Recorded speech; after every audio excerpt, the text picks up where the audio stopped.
de getme gücün, ya da həbs etme gücün.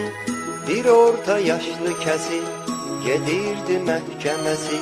Məhkəmə çatdı sona, verildi son söz ona. Məhkum durub ayağa, çıxıb biraz qabağa. Danışdı öz həyatın, pərişan əhvalatın. O vaxtı uşaq idim, eyni qan qocaq idim.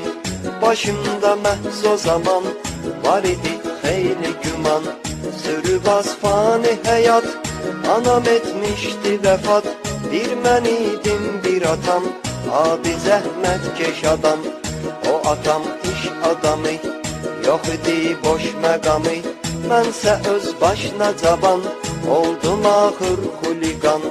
Hamıda var idi dul, mən isə gənc bir oğul. Dolanırdım avara, yox